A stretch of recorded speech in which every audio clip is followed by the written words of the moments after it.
I'm on a quest to find music and art. Supporting local talent is the place I start. Yeah, this is our culture, the place to be. Games, books, arts, and crafts and jewelry. This the guardians of the geekery. This the guardians of the geekery. This the guardians of the geekery. This the guardians of the geekery.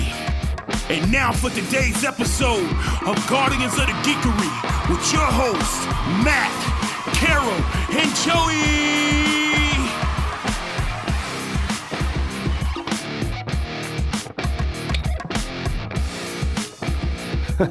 Guardians of the Geekery, Geekery Market Edition. Geekery Market coming at you this year in 2026 on Saturday, November 21st. A little bit later this year, but we really think that's going to help capitalize on the holiday shopping and the Jedi Santa experience there, amongst everything else in 30,000 square feet of geeky goodness. Oh my goodness, indeed.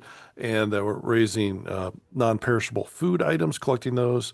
Please bring those with you for Second Harvest Food Bank. Really appreciate that. And anyway, we're jam-packed, and we've been recording this particular day. We've been recording. This is our fourth podcast of the day, and all of them have been just like this one, where it's folks that have been with us for a while. So we love the new folks too, but there's just something special. You feel I'm getting a little goosebumpy here.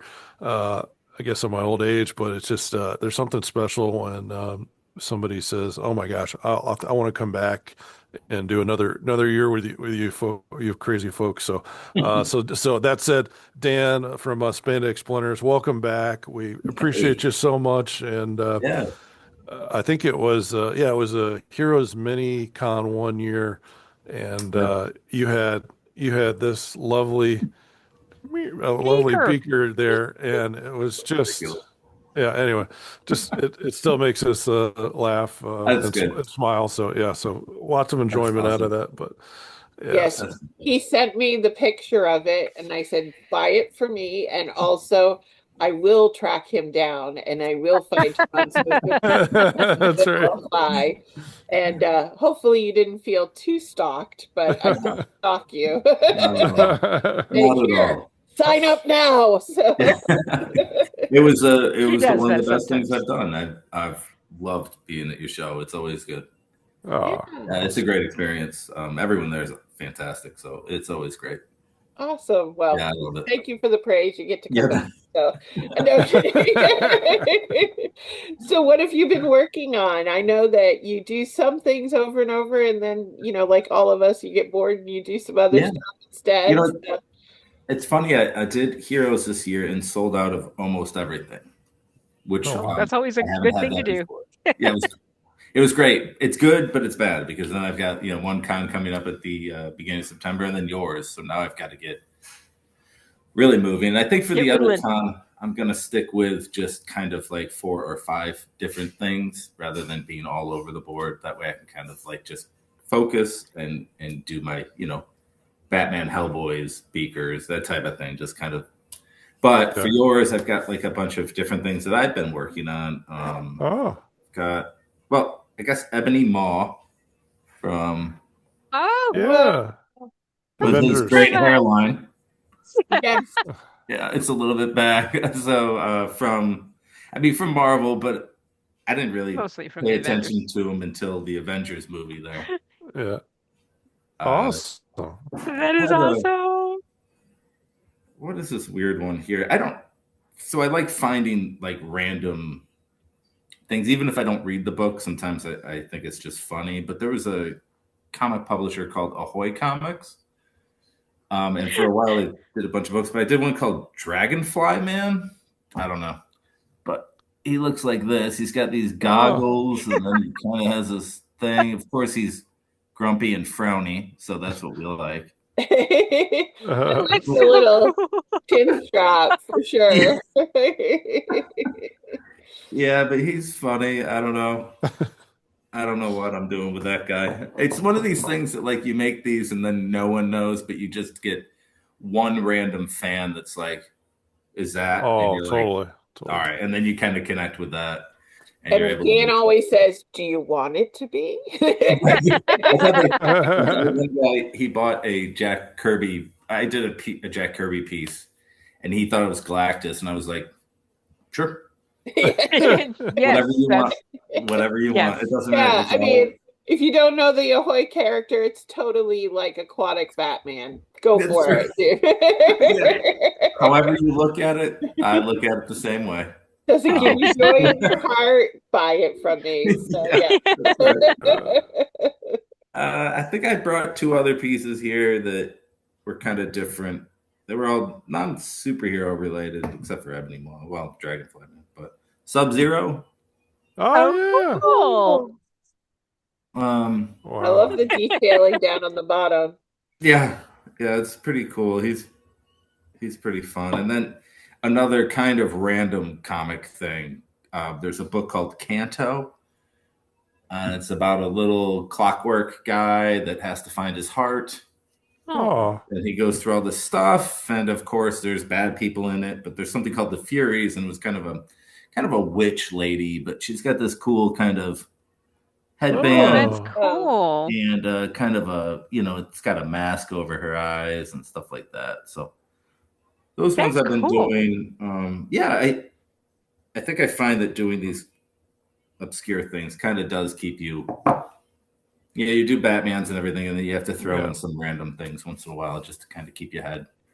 Like you said, that super fan of those deep cuts will go nuts for it, and that's a great connection for you. Yeah, that's awesome. Yeah, so it's been fun. I mean, things have been going. I just got a new shipment of wood in, which is great because I was running a little bit low. So now I got to get my hands moving. Do you look at a piece of wood and know what it's going to be, or do you just start? I think I have in mind of what I want to do, and then I look for something. I mean, there's certain things that, I think I always find that certain characters lend themselves to different sizes better. Yeah. Like I can't make it. I've never tried it, but I've made Lobo a couple times, and he looks great in kind of a smaller, chunkier thing, just because he's kind of big-headed. He's big. He's not like, Yeah. But now I feel like I should try him Skellington. in a tall, skinny thing and just see how funny he looks and how deranged you make him look. So I think I don't look at the wood. I kind of tend to have a character that I look at and I go, oh, that would be fun to do. And then I just kind of figure it out from there.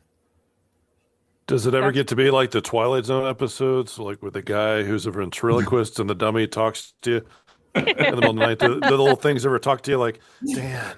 Only when it's late at night. He got sold out at the previous show, and he's trying to make more. That's right, the 2 weeks before a show where you're like, well, sleep deprived. No, I hope none of them talk to me. I do. There's moments that I do. You do kind of lose yourself a little bit and start dancing or whatever. Yeah, but you pull out the splinter and you're like, that's a piece of that creation. I'll tell you, over the years, I've over-safetied my hands after too many cuts. I can only imagine. Yeah. So now I have gloves and all this other thing. I look like this. Got these giant things on my hands that I can't that's cool. Yeah, it's been fun. The theory was always it wasn't a good woodshop teacher unless he was missing at least one finger. So I'm not there yet. I've been close, but that makes him a bad teacher because he's missing fingers. He's not doing safety properly. He's the life lesson when he tells you to put on the safety gear. You put on the safety gear. You'll be me. My teacher in shop and stuff in middle school was Mr. Payne, and it was spelled Payne, but he had the kind of stub going on there, like it didn't cut off the whole finger, but the stub, and he was like a portly Mr. Rogers, so he had like the sweater and the glasses dangling here, and he'd be like, "You gotta be careful, kids, or you wind up like Mr. Payne," and he'd have this big belly laugh, and I'd be like, I don't know if you're the guy I'm supposed to be looking up to here or not. That's right. It'd be great if he was like Mr. Rogers and he could like put attachments on his fingers and change it when he came in. Hey, that's a good idea. We'll do a crossover. Inspector Gadget. Yeah. You've got to take safety seriously though, because when I was in home economics in high school, my teacher used to make us wear goggles to sew, and I thought it was No. stupid. But then I used to make monster bags out of faux fur, and I was like running one through a serger, and one of the needles broke and like sprung out and hit me right here. And I Get out. literally stopped everything and went, Mrs. McDougal was right. I need Oh, goggles. I had not thought of her in 30 years. But I was wow. like, oh my God, she was right. But yeah, needles breaking right there. I'm like, I could have lost an eye. That's serious. Take safety seriously. That's Listen right. to your teachers. So you Even if said they're you've got missing fingers. a shipment of wood in. What types of wood do you find that you like carving with the best? It's just basswood is what it's called. That's the like number one. I've done other pieces of wood, and sometimes they're just hard to do with a knife. So this basswood is like tried and true. It's fantastic for it. So and you just use a knife on them? That's it. I've never used anything else. I mean, for beaker, like I would drill eyeballs in or whatever, but that's it. I think I've never used anything but it. Well, no, that's you know what? I actually lied. I completely lied to you all. I use gouges sometimes. How dare you? What I was getting at is like this is all hand done. It's not like put through a machine to like nope. it's I don't use that. I know that people do use like a Dremel or something like that. They do have power carvers, but maybe like once my hands start to go bad, maybe that's like an option for me. But currently I still like to sweat it through and kind of fight with it a little bit. So it's a good stress reliever, to be honest with you. So remember that, because each piece is just incredibly one of a kind. Yeah. Oh, yeah. Even if you get 3 beakers in a row, each one's a little bit different. Each one. Matt's gonna keep putting him in. For those of you on the audio podcast, my husband is just making beaker appear suddenly in his screen, and it is. You know, I've watched the video, so you can see the wonderful works that Dan has, as well as just do that. So and my amateur puppetry, yes.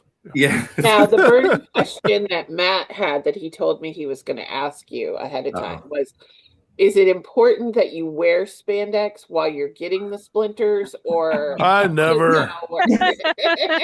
Wait a second. No, Matt, just spandex shorts. That's all I wear. For spandex. That's all. Spandex, all spandex. I go the Superman route. I wear my underwear outside my pants. That's wise. That's wise. I just like to think it's because he's an alien and he didn't realize they were supposed to go under. That's it. No one ever told me. This is how we go back home. I guess Mom and Pa can't go commando. Oh God. No, but yeah, everything's one of a kind. Now you're thinking of that. No, I'm sorry. Everything's one of a kind. I've tried to I get frustrated because you do make one and you're like, nailed it. This is perfect.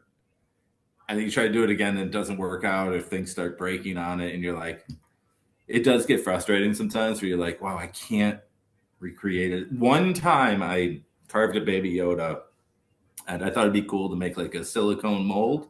Oh. And then make them over and over, but it also just didn't feel the same. So I stopped doing that. I was like, that might be a cool way to do things, but it just didn't feel right. So it's not you. Now, it's not me, but I'm going to come up with my suggestions of ones you should make. So have you made a cone head yet? I haven't made a cone head yet. I have made a Conan. Close. By Crom, yes. It's similar, but I haven't made a cone head yet. That would be great. If you ever have a mistake on one where it chips on one side, maybe it's you just turn it into a cone. The cone head, you know. So. France. It's hard, you know. It's hard. There's so much stuff to do. I just can't ever. You know, I do kind of, I wouldn't say pigeonhole myself, but I do kind of, you know, stick to things that, for like a convention, things that sell. Oh, yeah. Right, absolutely. Kind of you know, I kind of like leave the fun stuff for like a commission or something like that later on. But I love all the ideas, and I have a book of all these ideas, and it's just hard getting through everything. I think last time we talked to you about Princess Leia, about how you would attach the buns on the side of the head, kind of like you do with the beaker nose. I did a Princess Leia years ago, and it was fantastic. It was right after Carrie Fisher had passed. I did one, and it was like these giant, like they look like, obviously they look like cinnamon rolls, but like you kind of put these things on the end of it, and it's turned out really funny and great, and sold pretty quickly actually. But there's certain things, I think I tend to do, and then kind of, when I have a craving to do it, and then I just kind of move on and don't.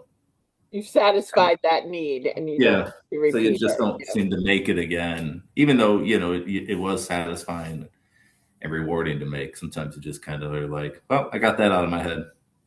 Yeah, move on to the next little thing. Yeah, because there is just so many things to do. I just can't. Golden Girls. I mean, it's just endless. It's just. They really just lend themselves to wood. My youngest son came over to the house with a Golden Girls t-shirt on. Oh my god. It was like Thug Life, and it was like Betty White dressed like Tupac, but the other ones looked the same. I was God. What is this? Where do you find these things? But you used to only be able to find those kind of parodies in Mad Magazine, and now the whole world is Mad Magazine. Right, now they mass market it at Walmart, and you're like, wow. Can we fold reality to make it something different? Is that possible? Yeah, like the back cover. The back cover was great. I always loved doing those. I miss Mad. Is it still out? I think it's still. I can't remember who bought it. It's not some syndicate purchased it. Because I know it went away for a while, but I see them at the grocery store in the checkout aisles now, like the collection. So it'll be like the Star Wars, and they put the best of Star Wars in there. But man, I mean that's where I discovered it as a kid. It was like in a grocery store in Florida, and man, I love those things. Yeah. Well, that's one of the artists is a major influence on what I do. Oh, absolutely. John Martin. Yeah. Long faces. I can definitely see that. Yeah. Yep, that was one that I remember reading my uncle's old Mad magazines from the '60s and being like, "This is the greatest thing I've ever read in my life." So it does still exist. It's operated by DC Comics. It's mostly reprints of classics. You can't find it like at the grocery store like you used to.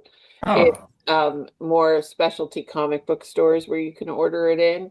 But they do new like Spy versus Spy or fold-ins, and occasionally a special thematic issue. But but they aren't really doing new monthly issues. I got you. Yeah. So that's interesting.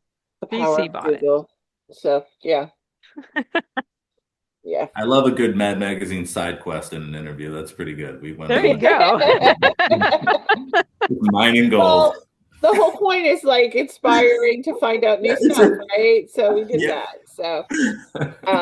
So every time you make a Batman, you're inspiring, and every time you make a new Batman, you're supporting DC Comics. So there you go. That's right. There we go. They need my support. Yes. Absolutely. Absolutely. Yeah. They get all my money for their absolute stuff. I don't know what else they need. So I know you said you do Princess Leia. And you said you did the Fury. What other females do you tend to do for the Splinter head? Big Barda is one of my favorite ones to do. She looks fantastic in like this. I've seen that. Yeah. It's awesome. I've done Batwoman a few times, and that works out really well. Wonder Woman, I've done Poison Ivy. Tank Girl is fantastic. I would buy Tank Girl in a heartbeat. Yeah, Tank Girl was good. And Tank Girl was great because I ended up like, drilling like a little earring in her and everything like that. That was really fun to do. I would do a Tank Girl and a Booga together. With the smoking Scooby-Doo kind of looking thing. But yeah. And then I'm trying to think what other females. It's tough sometimes with female characters. Not that, but if they don't have like a mask really sets off like a piece, especially if you're just doing the head. Yeah. Right. So That's what I was there's not thinking. Yeah. if there's Because not you're a not going to mask, do flowing hair out of the Yeah. right? foot. Yeah, you don't So, really. It could be anyone at that point, and so sometimes I find female characters sometimes in wood, it's tough to make them soft enough to lend themselves to like a female, how they look. So yeah. sometimes it's difficult, but if they have a good headdress or like, something discerning on the head, Yeah. it really does work out well. But like I said, a Catwoman's great. Poison Ivy's good because you can just kind of put vines and stuff down the face and things like that, and you kind of know instantly what that is. But they have to have some sort of, like I said, some sort of Distinguishing something up feature. here to really like make it pop. Dolly Parton would be difficult and Dolly Parton, require a lot of accessories. right?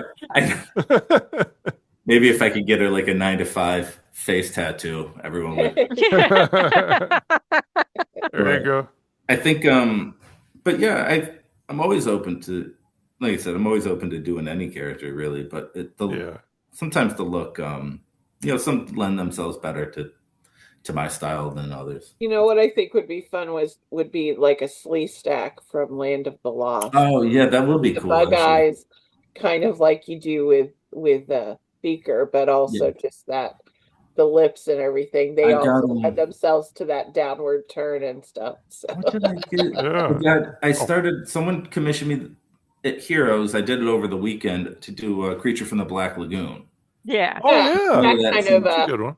Yeah, because it's kind of got that fish head, so you can kind of build in the scales without having to add things on, which is kind of cool.